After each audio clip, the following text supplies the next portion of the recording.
If fx and gx are two functions such that fx is this greatest integer of x plus my greatest integer of minus x and gx is fractional part of x for all values of x belonging to R, and there is also a function hx which is f of gx, right?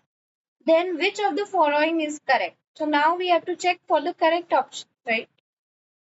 Okay, so options are like fx and hx are identical, fx is equal to gx has no solution. So basically we need to apply comparison operators between different function and check what kind of behavior they are showing, right? All right, so first we'll start with fx and try to simplify it, right? So now we can see there is a great there is a greatest integer of x function right here. Sorry. Hmm. And okay, so now we'll check. So when we see this function very closely, we see that if the x is an integer, right? For example, it is 5. So greatest integer of 5 is going to be 5. Greatest integer of minus 5 is going to be minus 5, right? That means in that case it is going to be 0, right? Because if we are having minus 5 inside of greatest integer, we can also write it as minus of greatest integer of 5. It does not matter, right? For integer value, it does not matter. So fx is 0 in case of x belonging to integer value.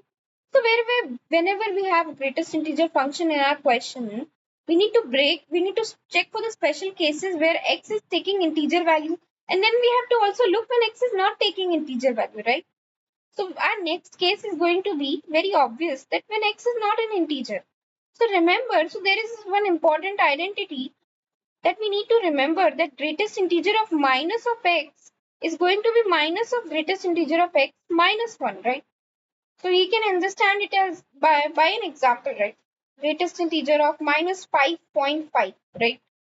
So now we see that we need to round it down, right? So So minus 5.5 comes between minus 6 and minus 5, right? That means this number comes somewhere in between. That means it is going to round down to minus 6. It is going to be minus 5 minus 1, right? And minus 5 is what? Greatest integer of 5.5, right? So that's how we can write this thing. You need to remember it. So now since we have defined greatest integer of minus x, we are going to substitute it in our function and we'll ultimately get fx to be minus 1. In both the cases, do you see that we are getting a constant value or variable is not there? So finally, we are going to define the function fx to be 0 when x is in integer and fx is minus 1 when x is not an integer, right? All right. So now we have defined fx. So let's move on to gx. So gx is very simple. It is directly given to us as greatest integer of x for all values of x belonging to R, right? There is no restriction on x whatsoever. Okay, so that means, so what is the range of a greatest integer function? It is from 0 till 1, where 0 is included and 1 is not included, right? This thing is known to us.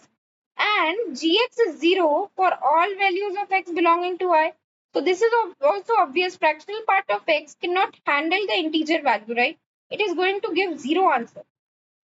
Okay, so we have defined gx also. Now we need to define hx, which is f of gx, right? All right. So now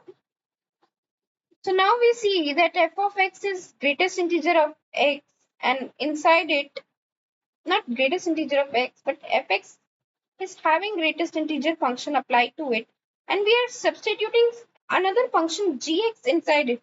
That means we again have to make two cases because ultimately on the outer bracket is our greatest integer function, right? All right. So in the first case where x is belonging to an integer, so let's see what happens. So when x is an integer, as we define on this part, that gx fractional part of x is going to be 0, right? Okay. That means hx on x is equal to, belonging to an integer gives f of 0, right? Now when we go up and see what is f of 0, we see that we defined as fx, and on all integer values of x, function is giving 0. And right? So 0 is also an integer, right? Alright. So f of 0 is 0. Okay. That means hx is 0. Okay. So what we get by this? That on all integer values, hx is giving 0, right? Alright. So now checking for the case where x is not belonging to an integer. Alright. So, so now gx is bound between this bracket 0 till 1. Okay. So now for our simplicity, so this graph we must know, right? What is the greatest integer function graph?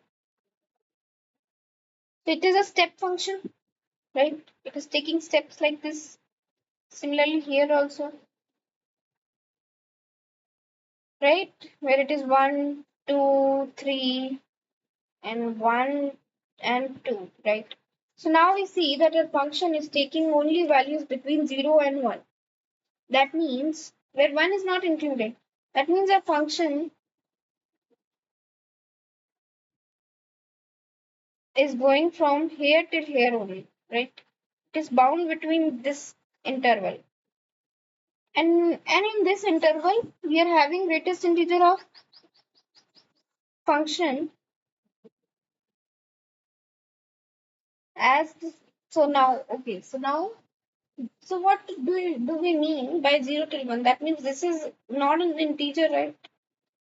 So whenever, all right, so now, what was our definition of function when x was not belonging to an integer? That means our function is -1. That means that f of a non-integer is also -1 because any value we will put between 0 and 1, right? 0.6 or 0.8. It is not an integer, right? And for non-integers, our function is giving -1, right? Very simple. All right. So finally, the definition of hx comes to be 0 when x belonging to I and -1 and when x is not belonging to an integer I, right? All right. Okay. So now note that fx and gx follow the same definition, right? Sorry, not fx and gx, fx and hx. This is hx. This means that fx is equal to hx. We can equate these functions because they are identical for all values of x. There is no boundation on x also. That means they are identical functions. All right. So now there is also a special note. Note that a zero function is trivially periodic for any period, right? So why I have written this thing, we'll get to know. So fine. Firstly, we'll getting option A as correct that fx and hx are identical. All right. Okay. So now we'll check option by option, right? So now we'll check fx is equal to gx has no solution. Okay. So fx is this part and we are equating it to gx, right? Okay. So now, so what the question is saying that fx is a. So what does that mean? That fx is equal to gx has no solution. That means fx can never be equal to gx, right? So we'll check if it is possible or not, right? So for integer values of x, fx is coming to be 0. And we also know that fractional part of x is also 0 on integer values of x. That means for all integer values, we are getting this thing as equal, right? So how can we say that they have no solution? They have a solution for all values of x belonging to integer, right? That means this is also this is wrong, right? This is wrong. Okay, now fx plus hx is greater than 0 has no solution. So we know that fx is equal to hx. And what is fx plus hx? That is 2 times of fx. Alright. So now the inequality says that 2fx is greater than 0. This means that fx is greater than 0. And we see that fx is taking two values, either 0 for integer values or -1 for non-integer value, right? And we see that since it's not an equality here, and that means we cannot put 0 here in place of fx, and -1 is not greater than fx, right? That means this is correct. It has no solution, right? Now, we have fx minus hx is a periodic function. So what was the statement which I written downside, right? So fx minus hx is a zero function because they both are identical, so nothing is left. So note that a zero function is trivially periodic for any period. Zero function is also a trivially periodic function. If you don't know this, you need to remember this, right?